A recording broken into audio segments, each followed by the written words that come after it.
دوستو اللہ تعالیٰ قرآن کریم کی سورۃ الجمعہ آیت نمبر 8 میں فرماتا ہے کہ جس سے تم بھاگتے ہو اس سے تم بہت ہی جلد ملو گے، پھر تم اس کی طرف لوٹائے جاؤ گے جو غیب اور حاضر کا جاننے والا ہے، پھر وہ تمہیں بتائے گا کہ تم کیا کرتے تھے۔ پھر اللہ تعالیٰ سورۃ النساء آیت نمبر 78 میں فرماتا ہے کہ تم جہاں بھی کہیں ہو موت تمہیں پالے گی، چاہے تم مضبوط قلعوں میں ہی کیوں نہ چلے جاؤ۔ یعنی اللہ کی بنائی ہوئی ہر چیز کو ایک دن مرنا ہے، یہ ایک ایسی حقیقت ہے جس سے کوئی انکار نہیں کر سکتا۔ دوستو دنیا میں آپ کو قرآن کریم کی تعلیمات، انبیاء کرام اور ہر قسم کی مذہبی تعلیمات کے منکر لوگ ملیں گے جو سزا و جزا اور جنت و جہنم کو بھی نہیں مانتے۔ آپ کو ملحدین بھی ملیں گے جو خدا کے وجود کو ہی نہیں مانتے اور اس دنیا کی تخلیق کو محض اتفاق یا حادثہ قرار دیتے ہیں۔ لیکن ان لوگوں میں سے کوئی بھی موت سے انکار نہیں کر سکتا، کیونکہ موت ایک ابدی حقیقت ہے جس سے کوئی انسان بچ نہیں سکتا اور نہ ہی وہ نجات پا سکتا ہے، جس کا مشاہدہ انسان ہر روز اپنی آنکھوں سے کرتا ہے۔ دوستو پیدائش اور موت خدا کی قدرت ہے جس پر انسان کو کوئی اختیار نہیں، لیکن پھر بھی مذہبی سائنسدانوں نے خدا کی اسی طاقت کو حاصل کرنے کی پوری کوشش کی۔ بہت سی میڈیسنز ایجاد کی، لوگ فریز بھی کیے گئے اور انہوں نے ڈی این اے میں تبدیلیاں بھی دیکھیں۔ سائنسدانوں نے کریونکس ٹیکنالوجی کے ذریعے مرنے کے بعد انسانی جسموں کو فریز کیا تاکہ مستقبل میں جب سائنس ترقی کر جائے تو انہیں دوبارہ زندہ کیا جا سکے، لیکن اب تک ایک بھی سائنسدان موت سے بچنے کا راستہ تلاش کرنے میں کامیاب نہیں ہو سکا۔ صرف ایک جواب ملا، یعنی سورۃ آل عمران کی آیت کہ ہر زندگی کو موت ہے۔ لیکن سوال یہ ہے کہ کیا میڈیکل سائنس واقعی انسان کو دوبارہ زندہ کر سکتی ہے؟ اگر نہیں تو کیا مستقبل میں کبھی ایسا ممکن ہو سکتا ہے؟ اگر مستقبل میں ہم انسان کسی نہ کسی حد تک ان تجربات میں کامیاب ہو جائیں اور ہمیشہ کے لیے خدا کی طرح امر ہو جائیں تو کیا ہوگا؟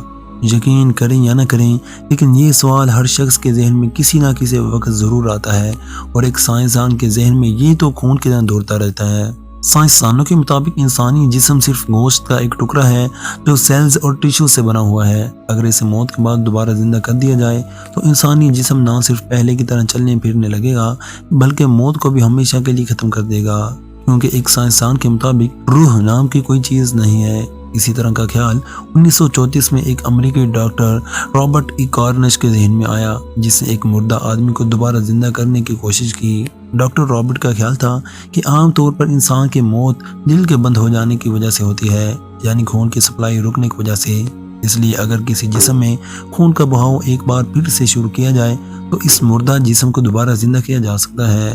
اس تجربے کے لیے انہوں نے کچھ مردہ مریضوں کا انتخاب کیا، ان کے جسم میں اینڈولین نامی کیمیکل لگایا تاکہ ان کے خون کو پتلا کیا جا سکے اور پھر جسم میں خون کے بہاؤ کو دوبارہ تیار کیا جا سکے۔ اس کے بعد وہ مریض کو آئینے کی طرح نظر آنے والے بستر پر لٹاتا اور اسے تیزی سے ہلاتا تاکہ جسم میں خون کا بہاؤ شروع ہو جائے، لیکن کافی دیر تک ایسا کرنے کے بعد کسی مردہ شخص میں کوئی تبدیلی نظر نہیں آئی۔ لیکن اس نے پھر بھی ہمت نہیں ہاری اور اس بار اس نے یہ تجربہ کتوں پر شروع کر دیا، جس کے لیے اس نے 5 کتوں کا انتخاب کیا۔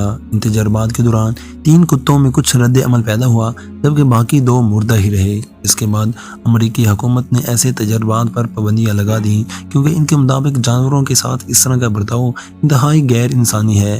لیکن اس کے بعد 1940 میں روسی سائنسدانوں نے ایک کتے کا سر نکال کر اس پر دوبارہ ایسا ہی تجربہ کیا، جس میں آٹو انجیکٹر نامی مشین کے ذریعے کتے کے دماغ میں خون داخل کیا گیا۔ اس کی مدد سے کتے کے دماغ میں دوبارہ خون پہنچایا گیا، جس کی وجہ سے کتے کے سر میں ہلکی سی تھر تھراہٹ پیدا ہوئی، جسے ریسپانس ٹو اسٹیمولیشن کہا جاتا ہے۔ اس تجربے کی ویڈیو آج بھی یوٹیوب پر موجود ہے، لیکن یہ بہت ہی خطرناک اور دل دہلا دینے والی ویڈیو ہے، اس لیے اگر آپ کا دل کمزور ہے تو اسے ہرگز نہ دیکھیں۔ اسی وجہ سے مستقبل میں ان تجربات پر پابندی لگا دی گئی، کیونکہ ایسا کرنا جانوروں کے ساتھ زیادتی ہے جو کہ سراسر غیر قانونی اور جرم ہے۔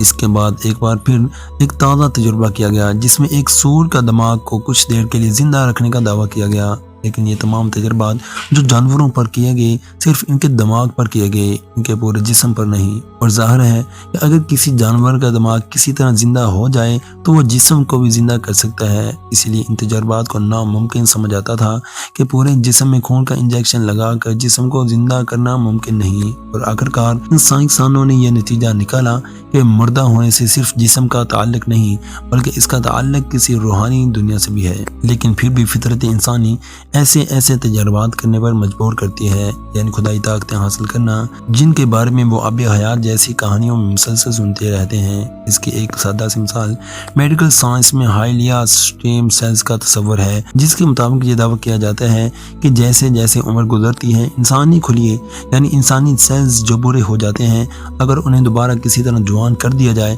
تو وہ انسانی زندگی میں اضافہ کر سکتے ہیں۔ لیکن در حقیقت موت کو بھی آج سائنس ایک حقیقت سمجھتی ہے جس سے انکار نہیں کیا جا سکتا۔ دوستو، اگر آپ کو یہ ویڈیو پسند آئی ہو اور اس سے کوئی نئی بات معلوم ہوئی ہو تو اسے لائک کریں اور ایسے مزید معلوماتی ویڈیوز دیکھنے کے لیے اس چینل کو سبسکرائب کریں۔ اب دوبارہ میں آپ کو ایک نئی اور دلچسپ ویڈیو میں ملوں گا، تب تک اپنا اور اپنے بچوں کا خیال رکھیں۔ اس ویڈیو کو دیکھنے کا شکریہ۔ اللہ حافظ۔